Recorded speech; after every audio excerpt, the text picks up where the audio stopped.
Australian businesses are missing out on opportunities by not embracing and integrating the internet into their businesses. In June 2010, the Australian Bureau of Statistics released staggering figures, and I quote, 27% of all businesses receive orders via the internet. This equated to 193,000 businesses in Australia, an increase of approximately 25,000 businesses over 12 months. Businesses reporting a web presence increased from 36 to 42%. The majority of all large businesses had a web presence at 95%, compared to almost 1/3 of micro businesses at 31%. Another way of looking at this is that a whopping 69% of micro businesses, or 58% of all Australian businesses, don't have an online presence and are not active online.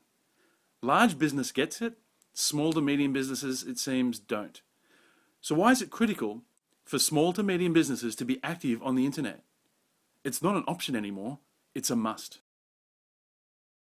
Imagine a person seeking a good hairdresser. They grab their phone, search for the term hairdresser.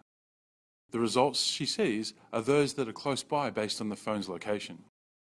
She has a look at the review history available on Google for that business, scrolls through and finds the one she's looking for, close by, with great reviews, easy to find contact details. She calls and makes her appointment. Imagine that same customer. She's in the chair, phone in hand, using Facebook, checks in, leaving the comment, trying out a new hairdresser. Nice place, so far so good.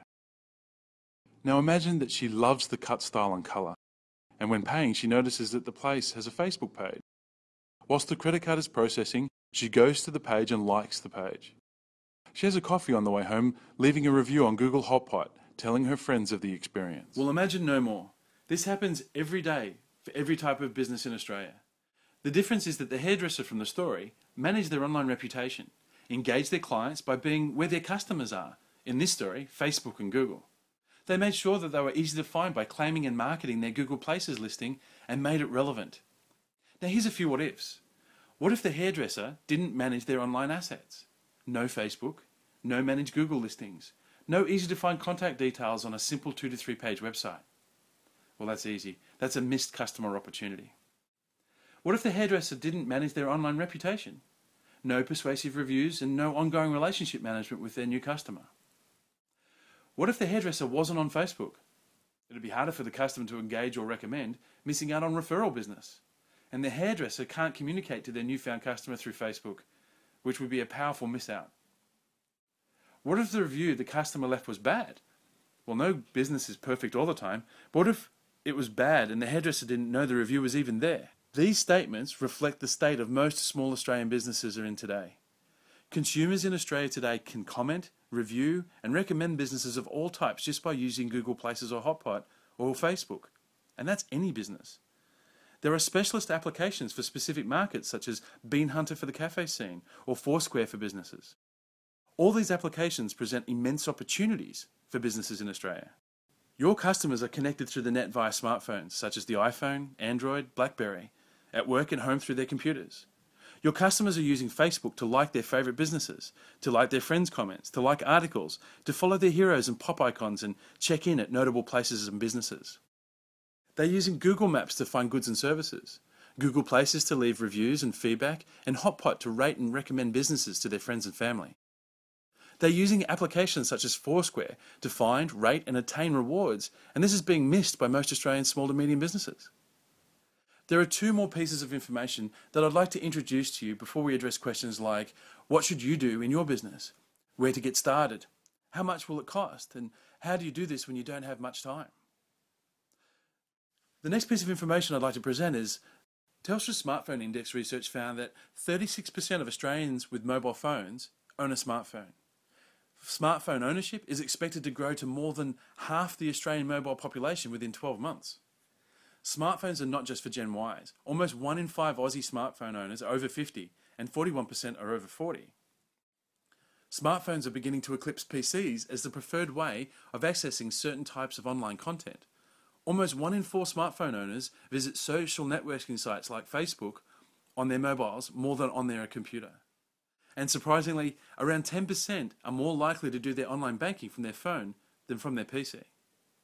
Now, as for that state on Facebook, The Australian newspaper ran a story in January 2011 that published the following graphic. Now, Australia has a population of 21 million, and just under half are on Facebook. Definitely worth evaluating your customers' demographics. Are they on Facebook? Chances are a fair proportion of them are. So as promised, what is the minimum we think a small business in Australia should have online? A 3 to 6 page website. We suggest a self-hosted WordPress blog. Now this site is to act as your online shopfront, the link you place on all your online assets, such as Google and Facebook and any other assets that you build online. The site needs to have a clear single call to action for a visitor to act upon, which will be driven by what you want your visitors to do, like call now, subscribe to a newsletter, video information or service contact. Ideally, this site will be optimized for search engines to list your site to the top 5 local-based searches. Number 2 would be get social. At a minimum, we recommend a Facebook page.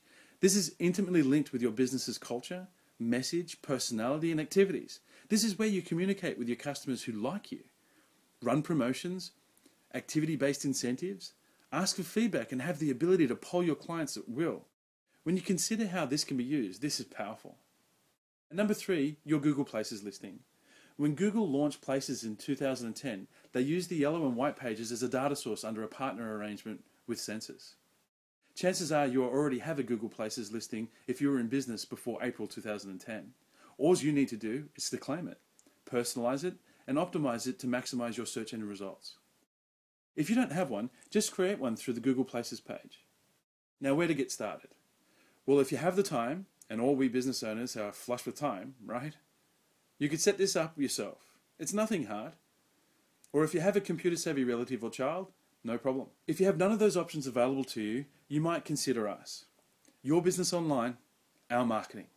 Simple. Please call us on the following number or find us on the following website, evermeriapartnership.com. Thank you so much for your time in watching this video, and best wishes for your